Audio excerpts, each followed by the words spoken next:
New cars now are filled with great and helpful features. Navigation systems help you find the best routes anywhere in the world and avoid traffic. Smart cruise control with eyesight helps to stay safe on the road. Different touch panels and touch sensors on steering wheel and voice control, and even hand movement sensors help to stay entertained. The variety of technologies are just too many to mention. It seems like it's fair to say that 4 decades ago we could not even imagine these features being used all in one car. But how old are these technologies really are? This time I wanted to share something that I find really surprising about things that were designed almost a half a century ago. So let's check this out. Here is a car that looks just like a regular car, nothing remarkable, especially by the modern design standards. This is a 1983 Nissan NR-V2 concept. Its name stands for Nissan Research Vehicle, and it's not very different from the Nissan Sentra model of that time.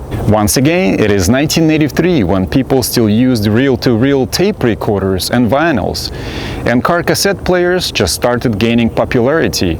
It's the time when a mobile phone was super luxury and super bulky heavy box. Motorola just released its first commercially available mobile cell phone.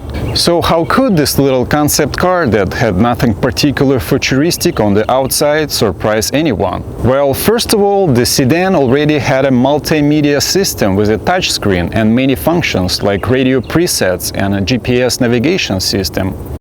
If I want to change the channels, I can just press any one of pre-selected channels here. Touch-sensitive screen. The most interesting thing about the whole cathode ray setup is the third system, which is the map. So I press the map here, and that's connected to the voice computer control. Just this one thing, this touchscreen, how fantastic it looked almost 40 years ago.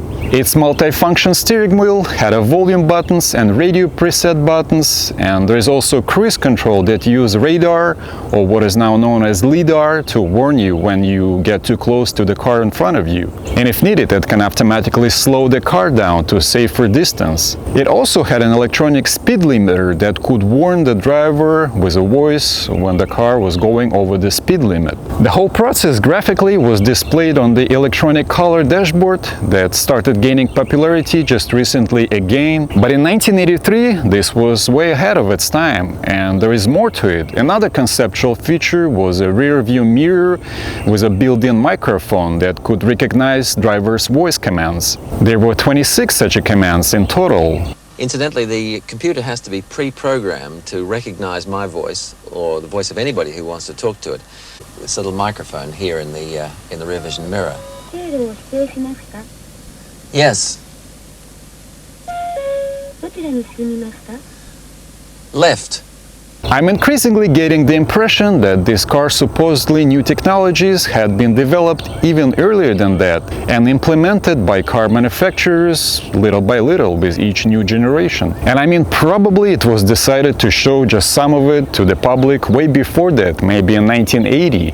And I would guess that the idea and all the mass production capabilities were probably available since the end of 1970s. But there's even more to it. This little Nissan NR-V2 was equipped with other cool features. For example, a windshield-mounted rain sensor and even automatic headlight switch system that could switch the headlights on and off depending on the time of the day. But in the same time, this filled with technology car of the 21st century was equipped with manual windows. How funny is that? Under the hood, it had 1.3-liter engine with 120 horsepower, a very decent power even for today's standards. It's about the same power as you can get out of Volkswagen engines now with 1.4 liters. The only difference is that the ancient engine was from 1983 and it used methanol as a fuel. And I know someone would say, yes, that's cool, but this is a concept and not a production car. And I agree, but this is still amazing that it was possible and functional even on one concept car. And for this reason, I wanted to mention another very interesting car, and it is a production model, this time from Toyota, which was available since 1985. Absolutely anyone in Japan with money could come to the dealer and get this interesting futuristic coupe Toyota Soarer. サスペンションにまで頭脳が与えられた。今、走りのすべては電子制御ゾーン。ニュソアラ誕生 And just for starters, this car had a beautiful electronic dashboard.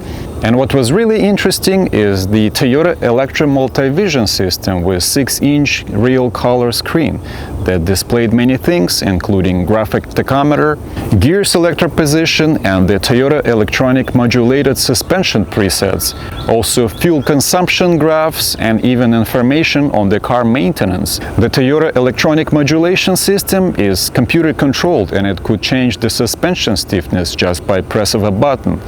This screen also could work in TV mode, and Toyota engineers developed remote control that activated telescoping antenna on the side of the trunk. And the remote also allowed to switch and tune TV channels.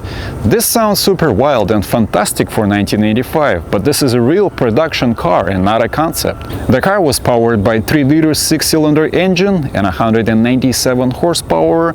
This Toyota was basically a sports car that could satisfy anyone who liked fast and comfortable driving.